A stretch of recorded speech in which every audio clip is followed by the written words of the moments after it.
Assalamualaikum warahmatullahi wabarakatuh. Apa kabar anak-anak sekalian? Kelas 5 Tolha bin Ubaidillah.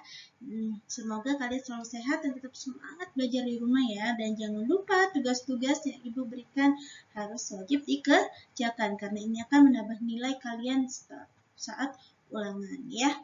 Nah, kali ini Ibu akan membahas tentang 5C subtema 3 pembelajaran ke-6.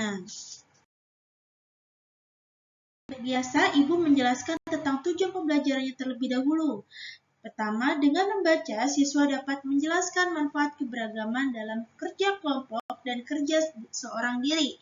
Yang kedua, dengan menyimak, siswa dapat mempraktikkan iklan yang sudah dibuat. Mari anak-anak kita buka buku kalian di halaman 107. Nah, ini ada penjelasan dari PPKN. Manfaat keberagaman dalam kerja kelompok dan kerja seorang diri. Setiap hari kita melihat keberagaman di sekitar kita, baik di rumah, sekolah, ataupun di lingkungan masyarakat. Keberagaman bisa berupa keahlian, ide, dan juga karakter individu yang dapat dimanfaatkan dalam bekerja kelompok. Bekerja kelompok memiliki kelebihan dan kekurangan. Nah, kelebihan bekerja kelompok yang pertama, pekerjaan cepat selesai. Kedua, tugas-tugasnya dapat dibagi sesuai banyak anggota dan kemampuan anggota kelompok. Yang ketiga, dapat berdiskusi tentang hasil pekerjaan. Nah, sedangkan kekurangan bekerja kelompok, pertama, mungkin terdapat perbedaan pendapat antar anggota kelompok. Yang kedua, waktu dan tempat pengerjaan harus disepakati oleh semua anggota. Yang ketiga, harus ada yang mengalah dalam diskusi. Nah, adapun bekerja seorang diri juga memiliki kelebihan dan kekurangan, yaitu pertama dari kelebihannya, dapat mengerjakan tugas kapan dan di mana saja. Yang kedua, tidak harus menunggu teman yang lain. Yang ketiga, tugas diselesaikan sesuai dengan kemampuan atau keinginan. Nah, sedangkan kekurangan dari bekerja seorang diri, pertama, pekerjaan nggak akan selesai. Yang kedua, tidak dapat bertukar pendapat kepada orang lain. Yang ketiga, kemampuan atau hasil kerja pun terbatas. Seperti kalian kalau mengerjakan sendiri pasti terbatas ya anak-anak. Nah, itu adalah kelebihan dan kekurangannya.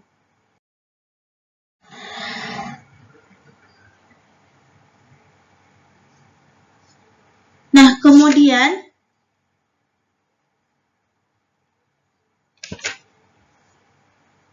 Ibu akan membahas tentang bahasa Indonesia.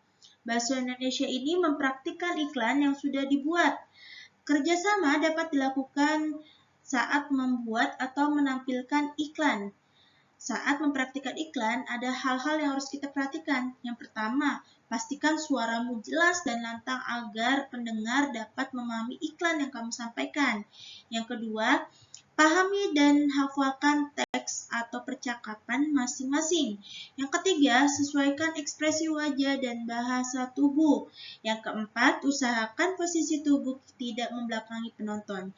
Yang terakhir, gunakan perlengkapan pendukung yang tepat.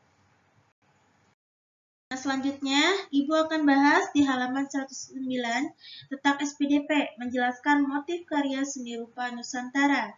Iklan digunakan untuk mempromosikan sesuatu, termasuk mempromosikan batik khas Nusantara. Motif adalah gambar yang digunakan untuk menghias kain. Motif batik dan tenun yang sangat beragam merupakan salah satu kekayaan budaya di Indonesia. Nah, setiap karya seni rupa memiliki ciri khas dan makna yang terkandung di dalamnya, seperti motif batik kaung. Motif batik kaung ini menyerupai buah kaung atau buah kolang-kaling yang tertata rapi secara geometris, juga menyerupai 4 helai daun bunga teratai yang merekah. Nah, bunga teratai ini melambangkan umur panjang serta kesucian. Baik anak-anak, demikian ya yang bisa Ibu sampaikan pada pembelajaran 6 ini. Nah, ini ada tugas untuk kalian. Tugas paketnya yaitu di halaman 110 dan 111. Nah, kemudian ada tugas untuk di buku BDR kalian. Yang pertama, apa yang dimaksud dengan KUD? Yang kedua, sebutkan 2 cara mewujudkan semangat kebersamaan dalam kehidupan sehari-hari. Nah, ini udah ada di pembelajaran sebelum-sebelumnya ya, tinggal kalian cari. Nah, yang ketiga, bagaimana cara kalian melakukan survei? Tadi sudah Ibu jelaskan. Ya, yang keempat, berasal dari mana sih motif batik Sido Mukti dibuat? Yang terakhir, gambarkan motif batik kawung. Ya, silakan kalian kerjakan di buku BDR kalian. Akhir kata, wabillahi taufiq wal hidayah. Wassalamualaikum warahmatullahi wabarakatuh.